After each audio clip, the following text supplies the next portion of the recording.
Right. And adoption too. That's another scripture in Romans that talk about bringing us back into the Lord, man. So that's what we out here to do. To slowly but surely, like the scriptures say, graft the house of Israel in, those who is meant to hear it and meant to follow. Yeah,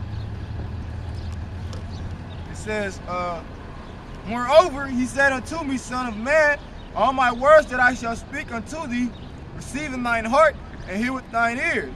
And go, get thee to them of the captivity unto thy people, and speak unto them, and tell them, thus saith the Most High Power, whether they will hear or whether they will forbear. So once again, whether they will hear or whether they will forbear, we are out to preach to the nation of Israel, man. The nation of Jerusalem.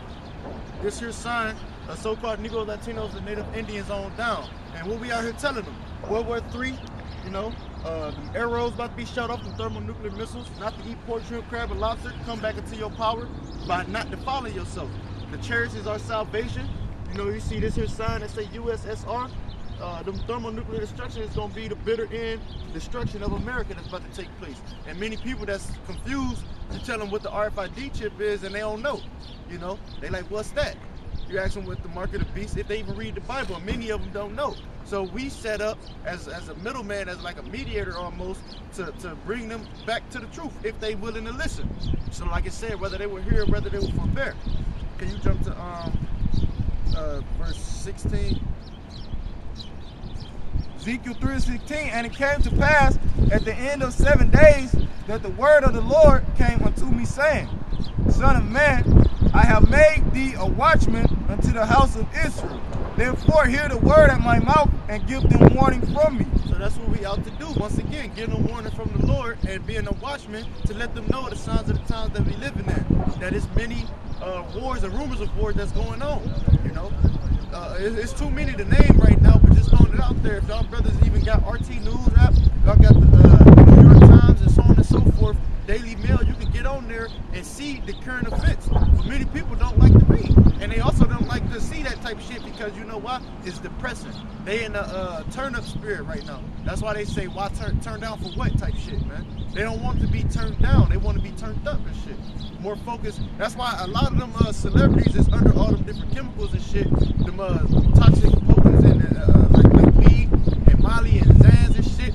Because it basically alleviates their sourness that they going through. Because in reality, they in hell too, and they notice that. They see their people in hell, but they don't give a damn. You know? They'd rather suppress that sorrowful lamentation and woe spirit by taking them let's just say drugs and shit. You know? Verse 18, when I say unto the wicked, thou shalt surely die, and thou givest them not warning, nor speakest to warn the wicked from his wicked way to save his life, the same wicked man shall die in his iniquity, but his blood will I require at thine hand. So if we wasn't out here after he done lit this candle, he gave us the truth, and we wasn't out here, his blood, whoever it may be, gonna be upon our hands, man. You know, because we not out here bidding them to the marriage. We'd rather be out chasing ass or getting money, doing shit that's carnal and don't matter. You know, one time out of your week, you need to be at least going to camp and putting up videos if you've been in this thing a year plus, you know? And that's a small thing. It's not grievous to do so. You could do that, a 3-minute video on your way to work. You know what I'm saying? And that'll be that. So it ain't really no excuses. You know, that's the decree that's out if you're under the doctrine of the great millstone. Verse 19, yet if thou warn the wicked, and he turn not from his wickedness, nor from his wicked way, he shall die in his iniquity, but thou hast delivered thy soul. So he shall die in his iniquity, but thou hast delivered thy soul. So if we tell him average Joe Smoke what's about to take place, and he refused to hearken into it, so be it. You know, we got the blood off our hands. We washed our hands, man. And that's what our main and intention is to do. Whether they were here, whether they were there. Not to mention, we also, as Philippians 2:12 say, we seeking salvation with fear and trembling on our part. You know, so we trying to. It's like a double whammy almost. We're trying to do, man. We're trying to save ourselves and also get the blood off our hands. We're going down to 27.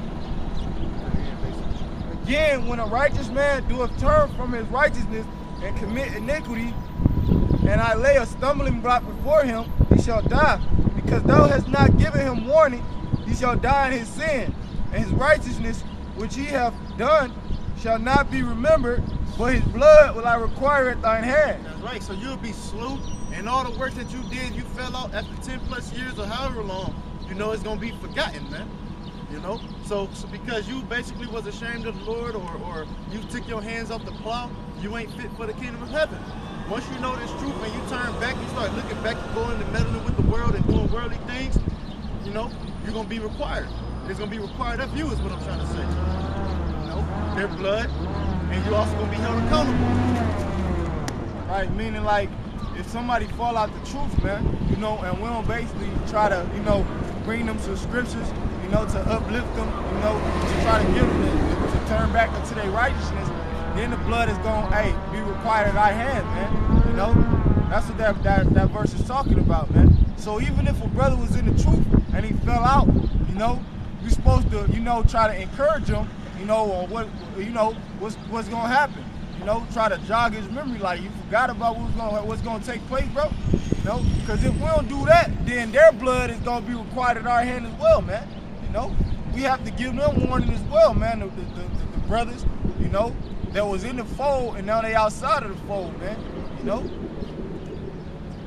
it said verse 21, nevertheless, if thou warn the righteous man that the righteous sin not, and he doeth not sin, he shall surely live because he is warned. Also thou hast delivered thy soul. You know, so yeah. If we warn the righteous man, you know, and he don't sin, he stopped from his sinning, you know, like he was a part of the fold and he left out, then we warn him, all right, and then he stopped committing iniquity and sin, you know what I'm saying? Then we gonna deliver our own souls, man. So we even held accountable for the brothers that was in the truth and went out, man. That's why the apostles and elders of GMS always getting on brothers, man. Because that's a commandment of the Heavenly Father, man. Okay? It says, verse 22, and the hand of the Most High was there upon me, and he said unto me, arise, go forth into the plain, and I will there talk with thee. Then I arose and went forth into the plain, and behold, the glory of the Most High stood there as the glory which I say by the river of Chabor, and I fell on my face. So when the Lord came, and this is Ezekiel, you know what I'm saying, he bowed down unto him. You know, he was scared at the appearance of him and whatnot, and basically like they did the angels too, you know what I'm saying? They seen all that power that they had, you know, he bowed down instantly. It was like an instinct, you know, it wasn't really no reaction, it was straight instinct, you know? Then this, I was about to say, just like we gonna be, you know what I'm saying? Because many people, they don't know the truth. They don't know about chariots. They gonna see a chariot up close with their arms reach, and they gonna shit they soul. Some gonna have heart attacks. We not gonna be dismayed at the signs of heaven. You know, Lord willing, we the elect. But also too, you know what I'm saying? If an average Joe Smo to see a chariot just hovering in a circle right in front of them, they gonna bow down too. Unless you're an average nigga talking about shoot at them and stop shooting at us. Cause I had a dream like that. Remember I told you the chariot, cause you just got down like. Instantly, yeah. Wasn't no second guess, wasn't no none of that. That was fear though. Yeah. We were scared, but that was righteous fear, man. You know, it wasn't no foolish fear. You know what I'm saying? Because these people was gonna be foolishly fearing those chariots, man. All right. Verse 24. Then the Spirit entered into me and set me upon my feet and spake with me and said unto me, go, shut thyself within thine house. Go and shut thyself within thy house. So in the latter end, and this here topic is that we about to speak on is the famine of the word. In a minute, y'all not gonna see brothers out here. All right, it's gonna be too late. When the doors of repentance close, when martial law is full effect in the streets, man, it's gonna be the end. It's gonna be too late, man, to try to turn to the Lord, man. It's already, the ball is already rolling. You know what I'm saying? Of course, you're gonna have some 12-hour brothers. You know what I'm saying? I ain't saying the door of repentance is too late for them. Whoever was chosen from the beginning. But the fact of the matter is, you know what I'm saying, for those who not in the know, man, in that day, you're going to be asked out. You don't know who the right one to call upon. You calling the Lord by a different name, a different deity in that day. And you, especially if you knew the truth, or if you used to teach the name, like Nathaniel of IUIC, man, you're going to be held accountable. Because you got a lot of blood on your hands. You got that Amos. This is Amos. chapter 8, verse 10. And I will turn your feast into mourning. Stop right there. And by 12-hour brothers, I'm talking about those that's gonna believe right before the nukes hit, man. You know, those that's gonna believe in the very end of the last days, right before our great salvation of the chariots. You know, Yahweh Shemel Shah gonna send them chariots across the four corners of the earth, and it's gonna be simultaneously. You're gonna have nukes going during the time of World War III, and you're gonna have the chariots beaming up the elect. And you're gonna have brothers really, that's gonna be an ultimate test of faith aside from the RFID chip, to hope and pray that the Lord is gonna beam you up and save you before that nuke hit. You might see the motherfucker coming. You know what I'm saying? In the midst of coming, and it's a test of faith to see if you're gonna stand fast and believe in the Lord's name, or is you gonna denounce that name. You know what I'm saying? So that's what I mean by 12-hour brothers. You know, right now we still in like the 11th hour. You know, you got a lot. 8 and 10, bring it back. This is Amos, chapter 8, verse 10. And I will turn your feast into mourning, and all your songs into lamentation. And I will bring up sackcloth upon all loins, and baldness upon every head. Like now, you know what I'm saying? That day we go up there, we got the sackcloth on.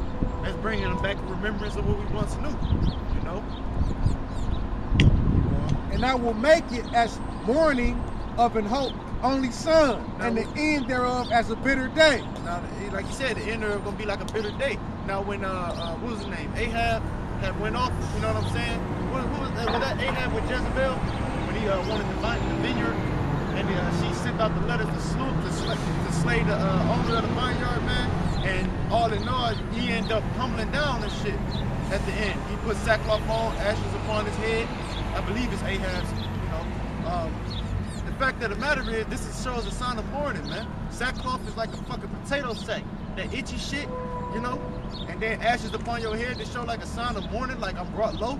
That's the time of spirit that you're supposed to be in, not the spirit of mirth, which is folly and jolly and a joyous spirit. Verse 11, behold, the days come, said the Lord power, that I will send famine in the land, not a famine nor bread, nor thirst for water. Right, and even though that is going to take place of bread and thirst, because the brother's about to get it in Ezekiel the 3rd chapter, but he's talking about the famine of hearing the word, man. So in a minute, you ain't going to see the prophets on the highways and byways condemning you people. They're going to be asking where them brothers go. They're going to put the spirit on us for our tongue to cleave to the roof of our mouth, man. And they're going to be asking what happened to the brothers that was out there teaching. You know what I'm saying? And it's going to be too late in that day if you ain't of the elect. But of the hearing of the words of the Lord, Yahweh Bahashim Yahweh Shai, and they shall wander from sea to sea, and from the north even to the east. They shall run to and fro to seek the words of the Lord Yahweh Bahashim Yahweh Shai, and shall not find it. That's right. They shall run to and fro from sea to sea, seeking the men of the Lord, and they shall not find it, man. So that's the time that we're living in. Not yet, but that's a future prophecy. You know, there's gonna be a famine of the truth, a famine of the word out here, man. You got that Ezekiel still? I think you can drop that. You get it. This is 13. In that day shall the fair virgins and young men faint for thirst. They're gonna faint for thirst, man. That's why the scriptures, I'm gonna drop that. Yeah, they're gonna faint for thirst, man. They're gonna be looking for the brothers, and they ain't gonna be nowhere to be found, like the scripture the brother just read. They're gonna be shut up within their house, man. They're gonna be in their own dwelling place until the chariots call us and bring us home. You know? So it's a famine of the word that's about to be out here. Shit, you can say it now because of the simple fact that they deleting videos, old videos that might be up. They'll delete them, take them down. You know, they'll suppress your views and shit. You know, they minimize the activity. You know how you got like a recent section, not a recent, but like a related topic section on the side. You know, they suppressing that the truth, or the Esau is trying to, but like the scripture said, you can do nothing against the truth, but only for it. Yeah, because I was trying to go back and look at this video of the elders, and I couldn't find it for shit. And I had a count too, man. Because when they say that they gonna faint for thirst, man, meaning they gonna die, man. All right, because they don't know the truth, man. You know, it's like it's basically a parable, man. Like, because if you was thirsty, man, you know, and you on the brink of, you gonna faint. Hey, what comes after faint, man? About to be 15. God